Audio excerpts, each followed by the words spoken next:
Okey,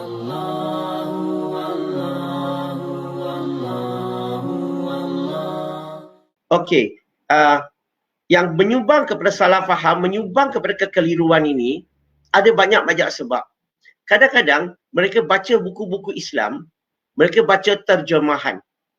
Maka kadang-kadang terjemahan ini kurang tepat atau kurang jelas ataupun tidak memberi keterangan yang menyeluruh, maka itu menyumbang kepada salah faham.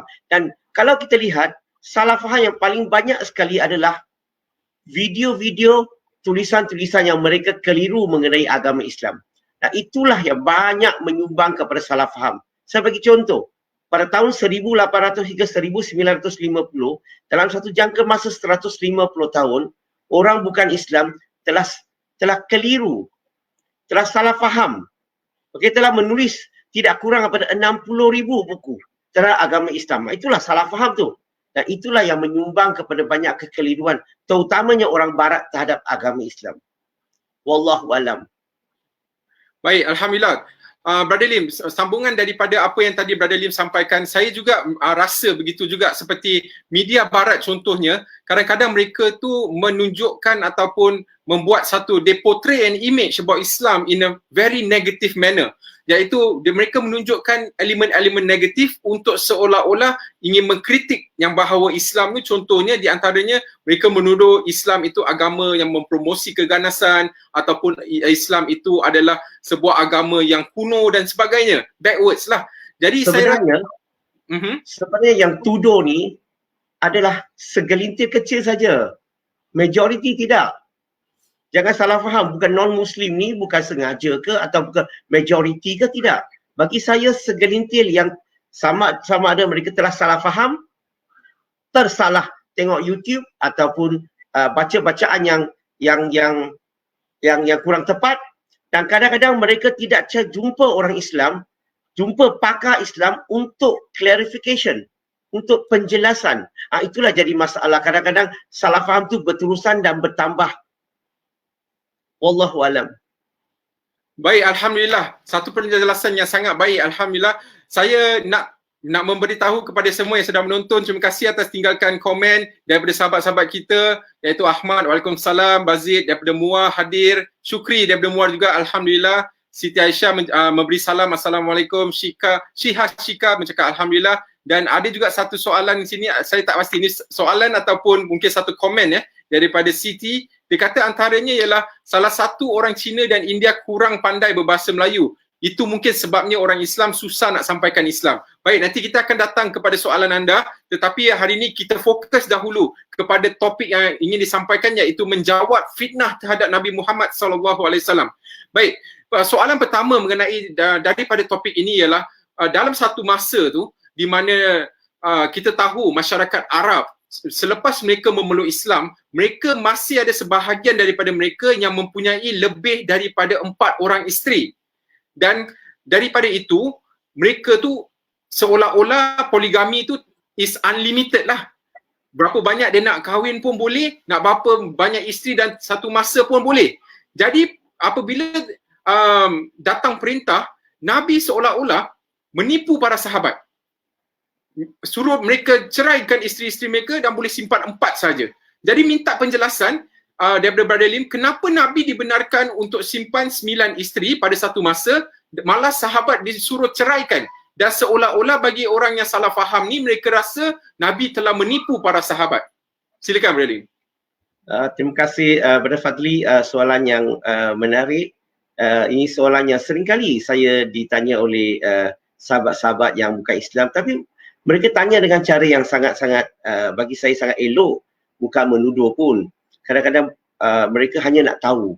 So saya beritahu mereka bahawa Nabi Muhammad SAW, okey, sebelum surah An-Nisa surah keempat ayat nombor 3 tu diturunkan, bererti Nabi Muhammad SAW dengan para sahabat, mereka ni semua masih lagi mengikut syariat lama.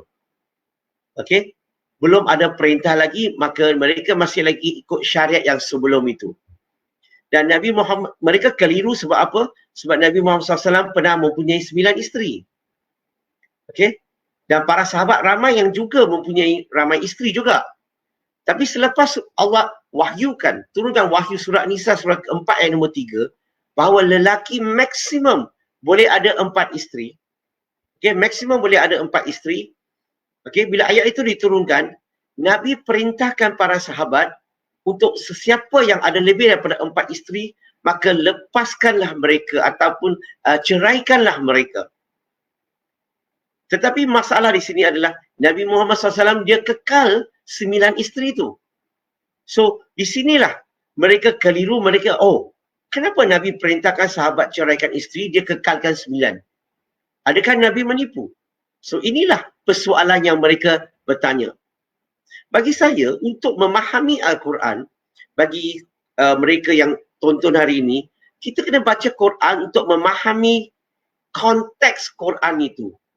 Kita tak boleh baca Quran out of context. Kita kena faham. Contoh, kadang-kadang Allah sebut, Ya ayuhan nas. Maksudnya apa?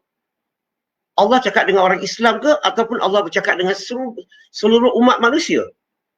Ya, seluruh umat manusia. Kadang-kadang Allah sebut, Ya ayuhallazina amanu. Ya Allah cerita dengan siapa? Allah cerita khusus cakap tentang, wahai orang-orang yang beriman. Kadang-kadang Allah sebut, Kul ya ahlul kitab. Maka konteksnya Allah bercerita tentang ahli kitab. Berarti kita kena faham konteks ayat itu. Kalau kita tak faham, maka kita mungkin akan keliru. Kita umumkan. Okey? Dan kalau kita lihat surah An-Nisa surah keempat ayat nombor 3 tu. Ayat ini satu ayat yang sangat special lah mungkin untuk penonton yang kali pertama dengar. Ayat yang sangat special. Dalam keseluruhan Quran, tak ada ayat Quran yang lebih special daripada ayat ini. Kenapa? Sebab satu-satunya ayat dalam keseluruhan Quran, lelaki hafal bahagian depan, perempuan hafal bahagian belakang. Iaitu maksudnya, kahwinlah wanita yang kamu suka, 2, 3 ataupun 4. Kebiasaannya lelaki akan berhenti di situ. Dan wanita pula akan hafal bahagian belakang. Sekiranya kamu kuatil, kamu tidak dapat berlaku adil terhadap isteri-isteri kamu, maka kahwin hanya 1. Nampak tak? So, unik tak ayat ini? Lelaki hafal depan, wanita hafal belakang. Okey, apa yang saya nak cerita di sini adalah, kalau kita lihat ayat surah An-Nisa surah keempat ayat nombor 3 ni, konteksnya adalah apa? Ini ada syariat yang Allah turunkan untuk umat Nabi Muhammad SAW. Bukan untuk Nabi, tetapi untuk umat Nabi. Berarti selepas ayat itu diturunkan, umat Nabi, syariatnya adalah maksimum boleh mempunyai 4 isteri pada satu masa sehingga hari kiamat. Tak boleh lebih. So itu syariat untuk umat Nabi. Tetapi untuk Nabi Muhammad SAW, Allah beri dia syariat lain. Syariat lain. Yang disebut dalam surah Al-Ahzab surah 33 ayat 50 hingga 52. Dan kalau kita lihat 3 ayat ini, ada 2 perkara yang sangat penting yang Allah sebut dalam ayat ini. Yang pertama, Allah melarang Nabi Muhammad SAW menceraikan mana-mana satu isterinya. Kenapa? Sebab semua isteri Nabi Muhammad SAW adalah umum mukminin. Tak boleh cerai. Kalau cerai, mana ada mukmin boleh kahwin ibu dia sendiri. Itu yang pertama. Yang kedua, bukan saja tak boleh cerai. Bukan saja tak boleh cerai. Malahan Nabi tak boleh kahwin lagi. Kalau dia terjumpa wanita yang cantik, hati dia suka, tetap tak boleh kahwin lagi. Kenapa? Sebab Allah telah tutup kota Nabi. Berarti syariat untuk Nabi tak boleh kahwin, tak boleh cerai dan tak boleh kahwin lagi. Itu syariat untuk dia sebagai Nabi. Surah An-Nisa surah keempat ayat nombor 3. Syariat untuk umat Nabi Muhammad SAW. Sebab itulah saya selalu ingati umat Islam. Kita tak boleh ikut Nabi keseluruhannya. Sebab apa? Ada setengah-setengah perkara kita tak boleh ikut Nabi. Sebab apa? Sebab syariat itu khas untuk dia saja. Contoh, Nabi nikah tak perlu wali. Nabi nikah tak perlu mas kahwin. Nabi tak boleh ceraikan isterinya. Dan Nabi juga tak boleh kahwin lagi bila ayat itu diturunkan. Berarti, sebagai seorang Islam, kita hanya ikut perintah Nabi. bukan ikut Nabi. Dan kalau kita faham konteksnya, kedua-dua ayat ini, ayat pertama surah An-Nisa surah keempat ayat nombor 3, ini adalah syariat untuk umat Nabi. Dan surah Al-Ahzab surah 33 ayat 50 hingga 52, ini adalah syariat untuk Nabi Muhammad SAW. Maka bila kita faham konteksnya, maka berlaku tak Nabi menipu sekarang?